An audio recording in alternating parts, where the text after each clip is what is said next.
Hello दोस्तों, मेरा नाम है अमान और आप लोग देख रहे हैं हॉरर हंट यूट्यूब चैनल। दोस्तों, आज की ये कहानी भावेश के साथ हुई घटना पर आधारित है। 20 मार्च 2017 की सुबह नई दिल्ली रेलवे स्टेशन से भावेश काशी एक्सप्रेस से अपनी दीदी शिखा के घर जाने के लिए रवाना होता है। भावेश पहली बार ही अपनी दीदी के घर जा रहा था, वो भी अकेले। पहले तो उसको प्रतापगढ़ रेलवे स्टेशन ही उतरना था, जहाँ से उसको जीजा जी उसके पिकअप करने वाले थे। मगर जब ट्रेन अगले 1-2 घंटे में प्रतापगढ़ पहुँचने वाली थी, कि तभी भावेश को उसकी दीदी का फ़ोन आया। दीदी ने बताया कि तेरे जीजा जी की अचानक तबीयत खराब हो गई है। अब वो रेलवे स्टेशन लेने नहीं आ सकते, जिस पर भावेश बोला, क्या दीदी मैं अब इतनी रात को कहाँ जाऊँगा? अगर कोई मेरे साथ में होता तो कोई बात नहीं थी, लेकिन मैं अकेला ही हूँ। इस पर भावेश की दीदी आगे कहती हैं कि तू ऐसा कर, प्रतापगढ़ ना उतर कर उसके अगले स्टेशन पर यानी दानापुर पर उतर जाना। वहाँ रानीगंज में संजय रहता है, मैं उसको फ़ोन कर देती हूँ, वो तुझे लेने आ जाएगा। साथ ही तेरा फ़ोन नंबर भी उसको दे देती हूँ, वो तुझे फ़ोन कर लेगा, तू घबरा मत। रात के 2 बजे भावेश दादूपुर स्टेशन पर पहुँच गया। दादूपुर एक छोटा-सा रेलवे स्टेशन था, ऊपर से कोई लाइट भी नहीं जल रही थी। ऊपर से रात का अंधेरा उस जगह को और भी डरावना बना रहा था। वहाँ उतरकर भावेश अपनी दीदी को फ़ोन करता है, ये बताने के लिए कि वो पहुँच गया है। दीदी कहती हैं कि मैंने संजय को फ़ोन कर दिया है, वो निकल भी गया है, बस थोड़ी देर में पहुँच जाएगा। तुम उसका वहीं इंतज़ार करना। भावेश अपनी दीदी के कहे अनुसार वहीं बेंच पर बैठ जाता है। और वो नोटिस करता है कि स्टेशन पर मेरे अलावा कोई नहीं है। दूर-दूर तक खामोशी और अंधेरा ही है। भावेश को डर लगने लगता है। आखिर वो अकेला जो था। थोड़ी देर बाद एक लड़की पटरियों के पार से भागती हुई आई और उन पटरियों के बीच में आकर लेट गई।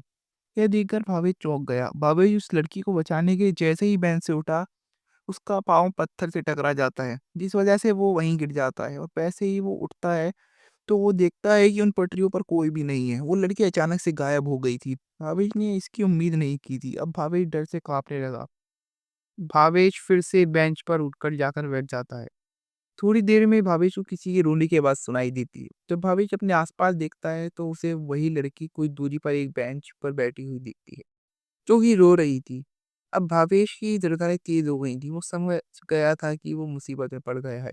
इतने में भावेश के फ़ोन की रिंग बजी। भावेश फ़ोन उठाता है, उस फ़ोन पर संजय था। संजय ने कहा कि मैं बस पहुँचने वाला ही हूँ, आप स्टेशन के बाहर आ जाइए, मैं आपको आगे मिल जाऊँगा। और ये कहकर संजय ने फ़ोन काट दिया। जैसे ही भावेश अपने कान से कहीं नीचे कर ही रहा था कि तभी उसे लगता है कि कोई उसके बगल में बैठा है। जब भावेश अपने बगल में देखता है तो पता लगता है कि वही लड़की जो थोड़ी देर पहले रो रही थी, वो उसके बगल में बैठी थी।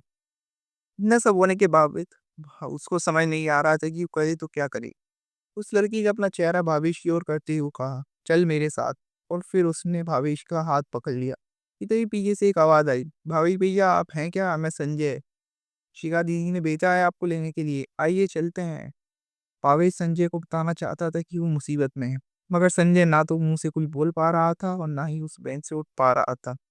मानो भावेश उसी बेंच पर जम गया हो। दूसरी ओर संजय के इतने बोलने पर भी जब भावेश ने जवाब नहीं दिया, संजय खुद ही भावेश के पास गया। संजय भावेश का चेहरा देखकर चौंक गया। भावेश बहुत घबराया हुआ था।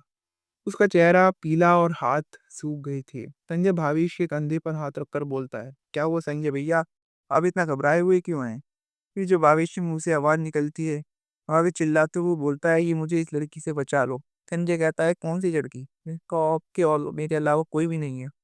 भाभी जब अपने आस-पास देखता है तो पता लगता है कोई लड़की नहीं है। थोड़ी देर में संजय भावेश को अपने साथ ले जाता है तो इस तरह जो है भावेश की जान बचेगी। तो दोस्तों आज की वीडियो में बस इतना ही। अब मिलते हैं नई वीडियो में, तब तक के लिए बाय एंड टेक केयर।